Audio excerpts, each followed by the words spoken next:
Now let's have a look at few more concepts in JavaScript basics. Now we are going to see something called call by value and call by reference. But before we reach there, we need to understand another important concept called primitive and non-primitive values in JavaScript.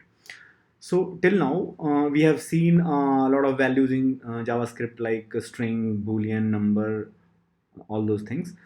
Apart from that, we have also seen arrays, objects, etc.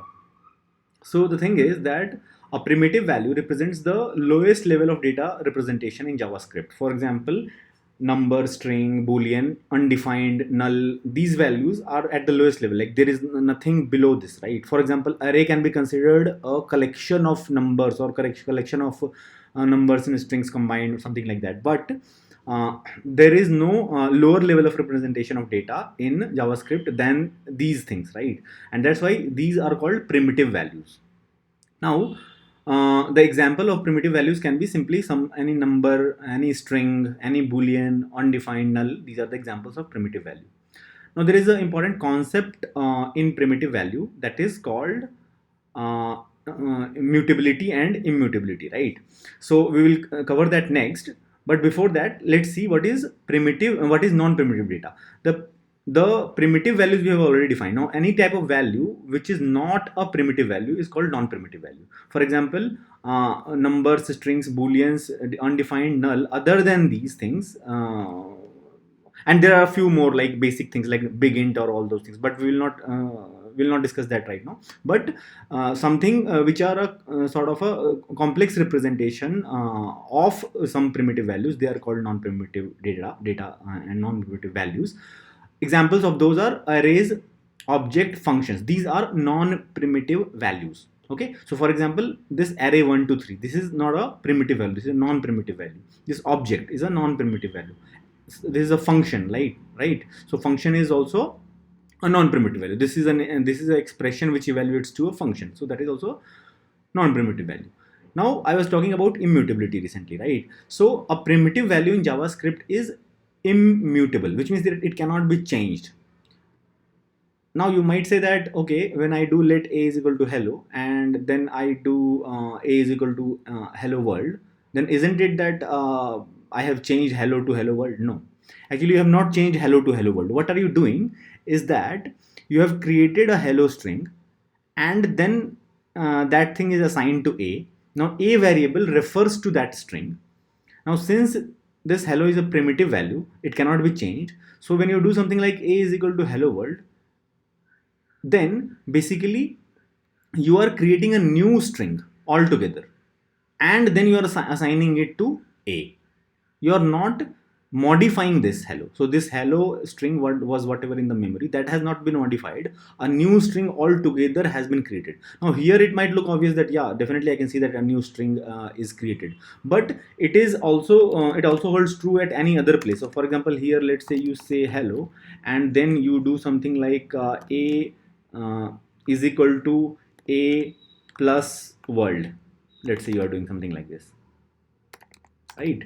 Then what is happening is that now if you print a, then obviously you will see hello world, but you can understand that this hello world string is not a modification. It's not that this hello string is modified and world is appended to it. It's not like that. You can understand that this is completely different and a new memory allocation has been done, and there this hello and world combined, this whole hello world string has been allocated to a different place. You understand? So at some memory location this is there, and at some other memory location this hello world whole is there. Okay, this thing is not modified. Okay, so many times it is confusing, but what do you mean by immutability? This is the thing which we are discussing now. If you see that something is immutable, what do you mean by when something is mutable? A non-primitive value in most of the cases are mutable, which means that they can be changed. What do I mean by that? It can be changed. It can be changed means here hello is not changed. This whole thing is a new thing altogether. But if I take an example of, let's say, array is equal to 1 to 3 and then I push 4, then the modified array is 1 2 3 4. Now it's not that 1 2 3 is separate thing and 1 2 3 4 is a new thing created. No, actually this array only has been modified, and wherever in the memory location this array was represented, there only this 4 has been added, and that has been printed, right? So let me give you an example. So let's say I have let a is equal to just now earlier we saw, right? Now if I do if I do something like, let's say, let b is equal to, and let's compare a and b. Is a equal to b? Obviously it is not, right? Obviously it is not. But let's do the similar thing, something like, let's say a is a array, let's say 1 2 3 1 2 3 only, let's say, and then I do this array dot push,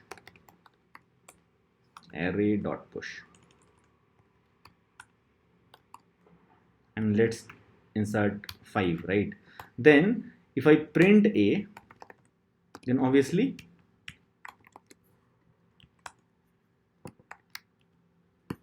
sorry, this thing is wrong. Yeah, so 1 2 3 5 is there, that is fine.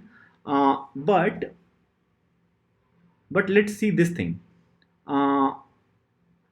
This thing, so this thing is basically uh, is same as the earlier one, right? So when I'm printing a, then the array which was already 1 2 3, right? So for example, here let's say let b is equal to a, and I'm just assigning it to a variable a, right? And let's say after that I'm printing b. So if you understand that, let's say right now when I print ab, then obviously both are 1 to 3, that is fine. But let's say right now I did a dot push to b. I pushed only to a, but if you print, then you see that when I print b, b is also changed. Why? Because actually a and b are the same thing. It's not, they are mutable, which means that whatever b was pointing to that array, only that array has changed, a new array has not been created. And that's why even if you change a, b is changed, because a and b are pointing to the same reference of the array. The array is not new, the array is same and it is modified. So this is the meaning of mutability. Now, having understood about mutability, now let's understand what is call by value and call by reference. First, let's see call by value. Call by value is when some primitive value is passed to the argument of a function. Okay, so let's say some function is created, okay, and I am calling that function by passing something. Okay, so let's define. So let's say the function same thing, foo is there and some n is there, and what are you doing? You are, let's say, changing n to n plus 1.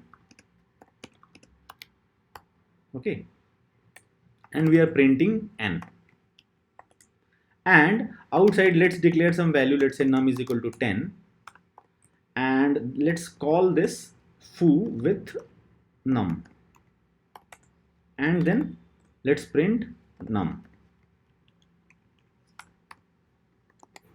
Then we will see that this thing has become 11, but this thing is still 10. You understand? Even after I have called this and this call has completed, inside this that I have changed n, but still my num which was passed here, that is not changed. And it is not because that is a different variable. Actually, even if you do use the same variable, still that is same. Actually, we will later see something called scoping. So this n and this n is completely different. This n's scope is outside this function, and when inside that function you are passing another parameter, then that is a separate variable than this n. Okay, both n are different. So here again you will see that this is 11, this is n, this is 10. Okay. So what is happening here is that, yeah, this 10 is passed here, right? But after passing here, the work from this side is done. It's not that the same n is going inside here. It's not that. Here in n, a assignment has happened of this 10, and after that, that is a separately new variable. That is a completely new variable. And then you modify anything, and then you do whatever with this variable, and that variable you have made 10 to 11, then you print that, yeah, that is 11. And but then when that function is finished, that variable which was created newly, that is lost. That is not this variable. And not only lost, the effect of whatever you did here, since that was completely operating on a separate variable, and that's why that change will not be impacted here. So you see that even if I have changed this n here, here the n is still 10. So this thing is called call by value, where when we are passing the primitive values, then and why I'm writing primitive values, because we'll see that if we pass non-primitive values here, then things will be different, but we'll see that in a moment. Right now, if you see that a primitive value is passed, then any changes which are made to that parameter inside the function, this parameter n, whatever changes you are making, that will not affect the original variable. The original variable is this variable will not be affected. Okay, this is a completely new variable. You can understand something like this, that when whatever here happened, here you can understand that something like this has happened, that let n is equal to, and whatever value was passed, so value passed was 10, right? So let n is equal to 10, a completely new variable has been created. And now if you create a completely new variable in a block, then that has nothing to do with this outside variable. That is called scoping, which will come in a moment, but for now you can simply understand that this is a completely new variable. It has nothing to do with the outside variable. But this only happens when you are passing it by value, and primitive values are passed by value, which means that if this would not be primitive value, then that will not be the case. So right now you see that here it is 11, but here it is 10. But if we see something like call by reference, where if we are passing some non-primitive value, then that thing is passed as a reference, variable's address, the base address. So for example, let's say here instead of a primitive value like 10, let's say some non-primitive value like 1 2 3 4 is passed, and then I pass this array. This n is an array now, and that array is passed. Then if I modify that array, so on array you cannot do simply +1, so let's do some array operation. So n is an array, n dot push I can do, right? N dot push, and let's say I push 5. Okay, now you see that not only the internal thing has changed, the outside variable has also changed. Okay, which proves the point that when n we are passing, this is passing the base address of 1 2 3 4, and basically when that base address is changed, then in the memory location that is pointing to the same thing which n is passing, when what n is pointing, and here again you can use any variable, another variable. So let's say here you use ARR, that doesn't matter, right? So whatever array you are using in n, the same array reference is assigned, and after that you see that whenever I do any changes in one thing, the other thing is also changed. This is called passing by reference. So basically the non-primitive values are passed by reference, in which the variable's base address or reference is passed, and because of that any changes which you make to the parameter inside the function, those changes will be updated in the original variable also. Okay, so this is the example which I gave. Okay, now I gave an example of array, right? Here is another example. I gave an example of array where I passed some array and I pushed something, and then that you can see that is changed, right? So another example can be simply let's say an object. So let object is equal to, let's say this thing count 10. Count 10 is an object, right? Again, object is a non-primitive type, right? And again, if I pass this object to this function, and in this function I'm taking so again in obj, the reference to this same object is passed, and since it is a non-primitive data type, it is passed as a reference. Now any change what you do in obj, that will be reflected outside also. So right now I have changed obj.count plus plus, so which means that obj count, which was 10, I have increased it to 11. Now I print here, then I see that yeah, now count is 11. But not only that, after that function is done, again after that, again if you print the original object, then also it is 11, which proves the point that the increment which was done inside the function, that change persists outside also. And this happens when something is passed by reference, and in JavaScript the non-primitive values are passed by reference, and that's why this is the behavior which is occurring. Okay, so now we have understood call by value and call by reference. We will see something called variable scoping in the next video.